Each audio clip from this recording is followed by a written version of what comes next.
आज या ठिकाणी मी डॉक्टर राधा मुकुंद संगमनेरकर मॅडम व श्री मुकुंद संगमनेरकर साहेब यांच्या उपस्थितीत नुकतंच 15 ऑगस्ट 2047 रोजी 157 कोटी असलेल्या भारत मातेचे सर्व जीव व्याधीमुक्त दवामुक्त असतील असा जो माझा जीवनभरचा संकल्प केलेला आहे त्या बोर्डचे या ठिकाणी या कुटुंबियांमार्फत उद्घाटन केले, अनावरण केले. हा माझ्या जीवनातला अत्यंत प्रेरणादायी असा प्रसंग आहे. उपस्थित मंडळी हो, या ठिकाणी परवाच मी मॅडमशी बोलताना बोललो की 1 कोटी सैन्य कामाचं नाही, एक कृष्ण कामाचं आहे.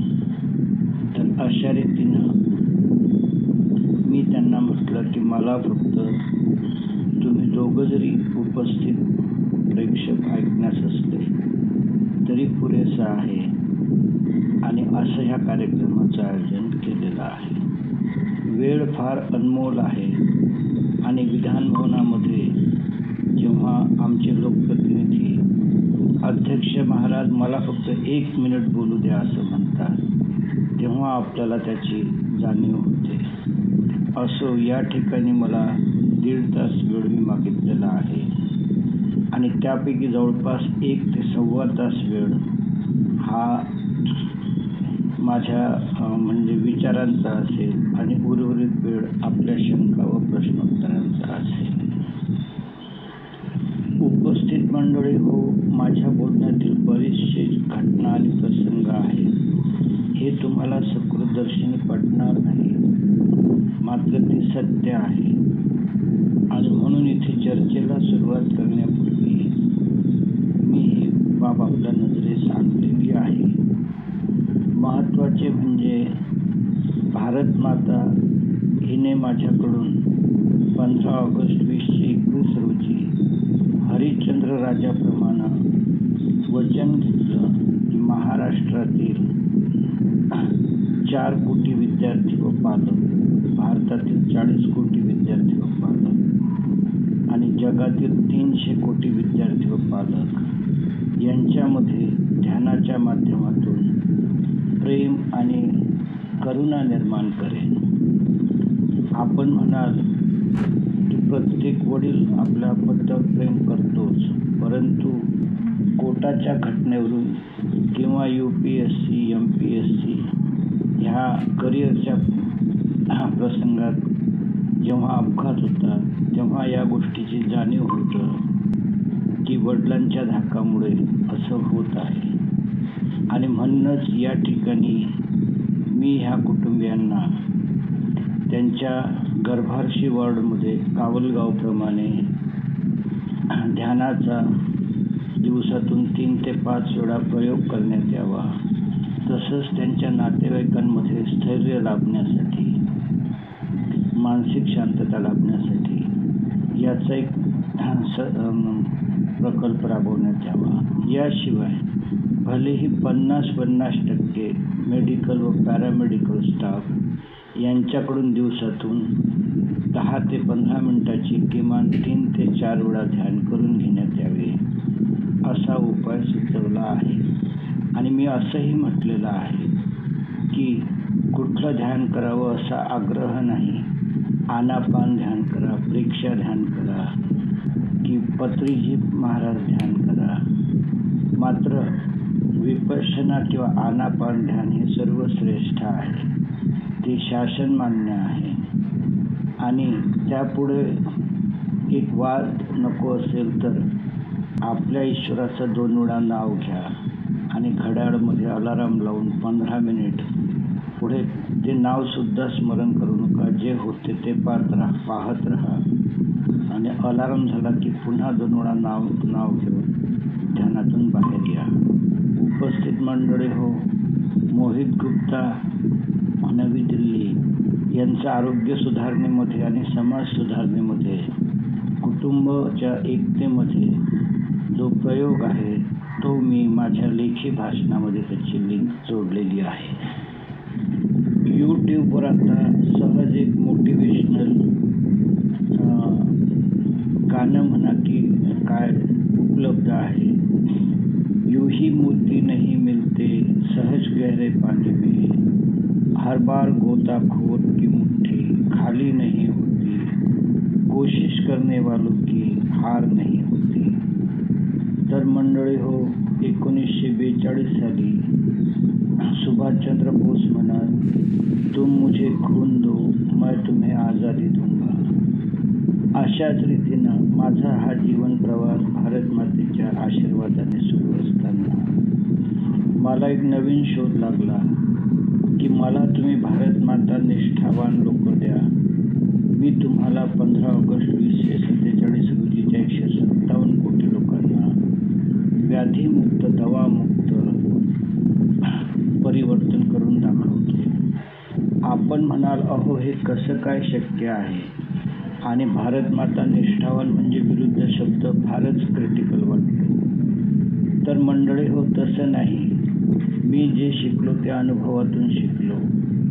सर्वांनाच या जन्ममरणाच्या फेऱ्यातून मुक्त व्हावेसे वाटते आणि त्याच्या हजारो पायऱ्या असतात. तसंच भारत माता निष्ठावान ही सर्वोच्च पायरी आहे. याच्या ज्या मध्यंतरीच्या पायऱ्या आहेत त्या आहेत स्वनिष्ठा, कुटुंबनिष्ठा, भ्रष्टाचार किंवा अनैतिक मार्गाने अर्थ कमावण्याची निष्ठा, त्यानंतर आपलं गणगोत, धर्म, जात, भाषा, आपलं वरिष्ठ सचिव, मंत्री, पक्ष, अशा अहंकार, ज्ञान, माझ्या मनाची धारणा, इगो, असे अनेक टप्पे पार केल्यानंतर जी सर्वोच्च पायरी आहे ती भारत माता निष्ठावान असावी.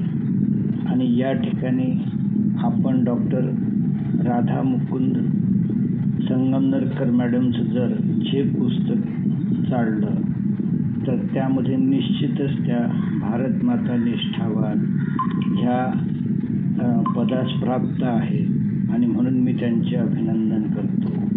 माझ्या 3 वर्षाच्या घनघोर तपश्चर्येनंतर मला त्यांचा शोध लागला. ही बाब मी आपल्या नजरेस आणू इच्छितो. उपस्थित मंडळी हो, डॉक्टर मुकुंद साहेबांशी बोलताना आणि माझ्या ईमेलमध्ये जेव्हा मी 1.5 तासाच्या वेळ मागितली तर त्यांनी मला अत्यंत उदारपणे ती देऊ केली. मात्र त्याचबरोबर त्यांना जिज्ञासाही पडली की अहो तुम्ही 1.5 तासामध्ये काय करणार नेमकं. तर मी जेव्हा त्यांना माझं मनोगत सांगितलं तर ते एकदम खुश झाले आणि बोलले, अरे वा, हे तर आम्हाला उपयोगीच आहे. त्यामुळे मला 100 व्यक्तीचं बळ मिळालं आणि म्हणून मी हा रेकॉर्डेड प्रोग्राम करावा जेणेकरून तुमचा किंवा माझा कोणाचाही 1 मिनिट वाया जाणार नाही याची मी दक्षता घेत आहोत. नैसर्गिक आहारातून सर्व व्याधीमुक्ती, दवामुक्ती हे ब्रीद घेऊन माझी ही जीवनाची वाटचाल सुरू आहे. आणि याच अनुषंगानं डॉक्टर साहेबांशी बोलताना मी बोललो की गर्भाशयपणात बाळाची व्यवस्थित वाढ व्हावी, त्यांनी खूप सहज आणि बिना सिझरिंगचं जन्माला यावं. एवढंच नव्हे तर पुढे त्याचं जे बालसंगोपन आहे ते सहज नैसर्गिकरित्या मजबूत आणि चांगलं व्हावं आणि पुढच्या कालावधीत सुद्धा त्याला वयाच्या 15व्या वर्षी बालदमा, टाईप 2 डायबिटीज, हार्ट अटॅक, फीड, अस्थमा असे कोणतेही आजार होऊ नये असं विचार घेऊन मी आलेला आहोत. तेव्हा ते बोललं, अरे वा, हे तर आम्हाला उपयोगीच आहे. आणि म्हणून मंडळी हो, आता या मुख्य मुद्द्यांच्यासह आपण नैसर्गिक आहारातून व्याधीमुक्त, दवामुक्त जीवन आणि आणि त्या पुढचा जर टप्पा म्हटला तर भारत मातेच्या भविष्यात होणाऱ्या सर्व डिलेवरी बिना सिझरिंग, नॉर्मल आणि दणकट बाळं असावी या हेतूनं मी हे विचार मांडणार आहोत. तुम्हाला आता मी आपलं जे स्टेशन आहे ते तर दाखवलंच, मात्र याकडे कशी वाटचाल करायची आहे हा विषय लक्षात घेऊन पुढील विचार मांडणार आहोत. आणि म्हणून त्यासाठी मी माझ्याकडे माझ्या यूट्यूबवर 2800 क्लिप्स आहेत असं माझं मुलगी बोलली आणि ते सर्वांना उपलब्ध आहे.